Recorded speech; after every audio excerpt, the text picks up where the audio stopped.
There were no more yajnas now being done. The Devi Devtas, without receiving their portions in the yajnas, they were getting depleted. They went to Brahmaji for recourse.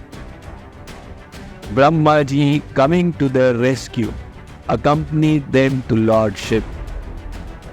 The Lord Shiv is easily pacified as well. Brahmaji begged forgiveness. Lord Shiv consented, and he went to the Yajna Mandap, where the dead body of Daksh was still lying. He asked Nandi, "The nearest creature you find, chop off its head and bring it." A little distance away was a goat. Nandi chopped off the head of the goat and brought the head. The Ashwini Kumars fixed the head back on Daksh, and Daksh was brought back to life. After that, all the yajnas continue. Out here, the story of Swayambhu Manu's daughter Prasuti and her progeny is brought to an end by Maitreya.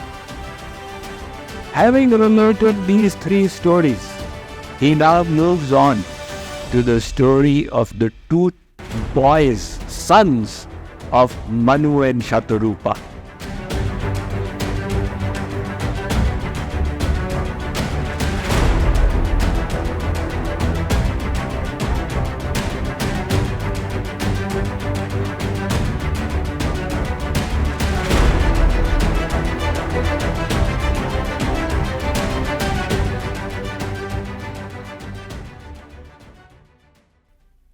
One was Uttanapad and the other was Priyavrat. So let's listen to the story of Uttanapad as related by Maitreya. We are in the 5th canto now. Uttanapad had two wives. One was Suruchi and one was Suniti. Suruchi was very beautiful, but having a terrible nature. Suniti had most wonderful behavior and swabhav, but she was not good looking. Uttanapad was inclined towards Suruchi. From both of them, he had two sons, Uttam from Suruchi and Dhruv from Suniti. Suruchi had captured her husband by her looks. Uttanapad was once sitting on his throne, and his son Uttam of Suruchi was in the lap.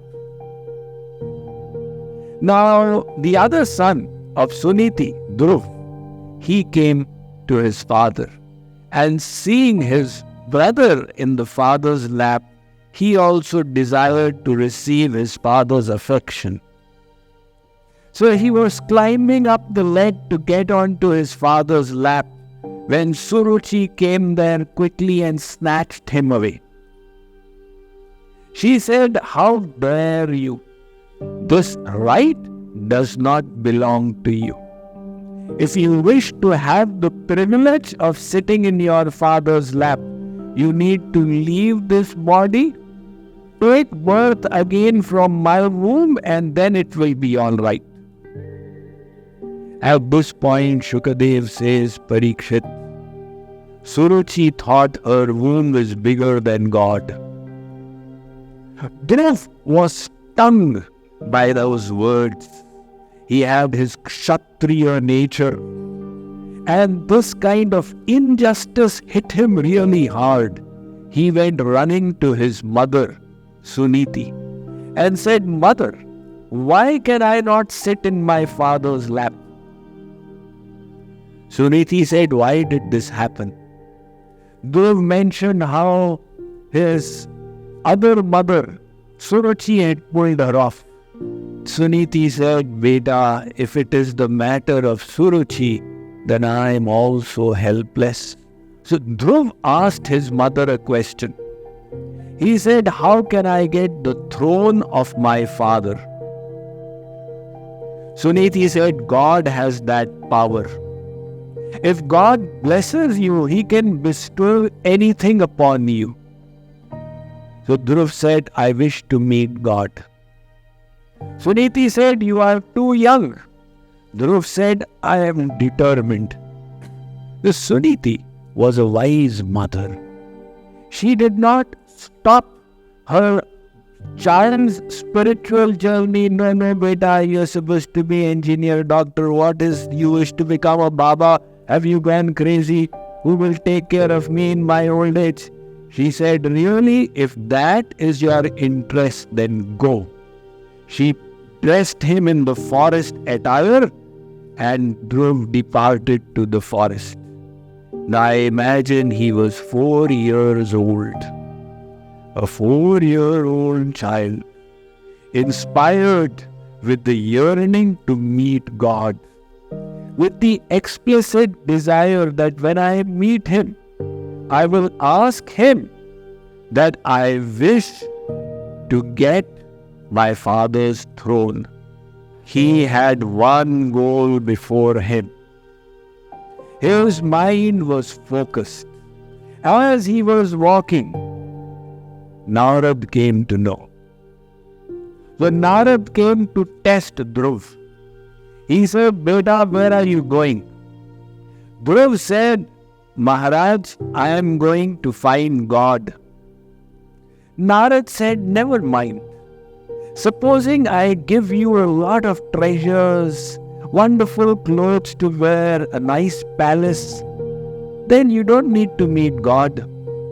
Dhruv said, Maharaj, I don't want any of this, I want God. Narad said, but finding God is so difficult. Big rishis and munis spend their whole life and yet they don't find Him. Dhruv responded very wisely. He said, Gurudev, those rishis and munis did not find a guru like you. I have got you for my guru. I don't need to wait for too long. Narad decided that the Patra is Yogya. He is suitable. He took the test and said he is suitable. On the path of spirituality, there will always be tests. So don't say, Gurudev, oh Bhagavan, please don't test me. The tests are to put us in the next class.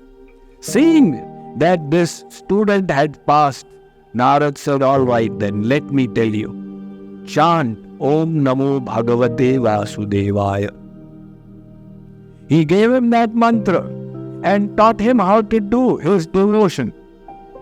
Dhruv continued now with the blessing of his guru. He reached one of the 12 forests in Braj. The land of Braj, the land of Sri Krishna, has got 12 forests. Vrindavan is one of them. Gavar one, Tal one, Nidhi one, etc. Kamya one. So one of them is Madhu one on the banks of the Yamuna. That is where Dhruv sat down. And the Bhagavatam says he performed austerities for just 4 months. In the first 1 month, he was eating kandamul, fruits and berries, and meditating on God as his guru had taught.